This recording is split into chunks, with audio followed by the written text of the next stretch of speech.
Good evening. My name is Josh Orr. I am from Meadville, Pennsylvania, and today I would like to talk to you about the profession of physical therapy. I played many sports growing up, including hockey, soccer, baseball, and lacrosse. Throughout the years, I have accrued many injuries from these sports that have required me to see a physical therapist. Each physical therapist that I worked with was very helpful and professional. They were determined to get me back on my feet as fast as possible to continue playing sports. Once I graduated high school, I knew the degree I wanted to pursue was physical therapy. I wanted to be able to give back to the future athletes and help them recover from injuries in the same professional manner that was given to me. To be able to become a physical therapist, there are certain requirements that need to be completed. First, there is the undergraduate degree, followed by the GRE exam. After passing the GRE exam, you need to complete a Doctorate of Physical Therapy degree to sit for the certification exam. After passing this certification exam, you are eligible to practice for physical therapy in that state. While I continue to pursue my goal of becoming a physical therapist, there are two schools that interest me the most. First, there is the University of Pittsburgh. The University of Pittsburgh is located in downtown Pittsburgh and has a very urban campus. Pitt, or Pittsburgh, is the top-ranked physical therapy school in the United States and has a very successful program, having a 98.9 first-time pass rate for the licensing exam. While attending Pitt for a DPT degree, there are some key courses that need to be taken, including Chemistry 1 and 2 with labs, Anatomy, Physiology, and Biology 1 and 2, again with labs. Along with these key courses, there are required of 90 weeks of a clinical internship that must be completed.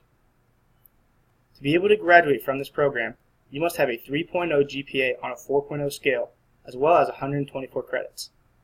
The next school I would like to attend would be Slippery Rock University, located in Slippery Rock, Pennsylvania.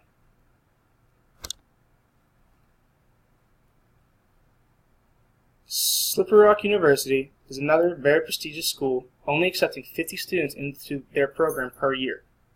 During the application process, you need to have 3 recommendation letters, 2 of them coming from a certified physical therapist, complete an essay question related to their Doctorate of Physical Therapy program, as well as 100 hours of experience with a certified physical therapist. Throughout the program, there are main courses that need to be completed, as with any school. These include Anatomy and Physiology, Chemistry, Physics, Stats.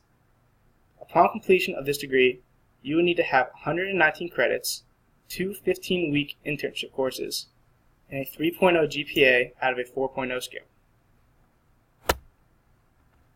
Both of these schools hold dear to me, as many of my family members have attended the University of Pittsburgh for many degrees. I've adored this school since I was a child, and I would love to attend. As for Slippery Rock University, this was a school I attended directly out of high school, completing 2 years of the athletic training program before leaving for work. As for physical therapist certifications, you can never have too many, and there are never enough to get. The one major certification that can be a necessity is the board certification for specialty practice. This entitles you to practice a special part of physical therapy and be exclusive in that area. Next, focusing on the upcoming events to get into a graduate program are the classes needed here at Cal Baptist University. First, we have Kinesiology 300.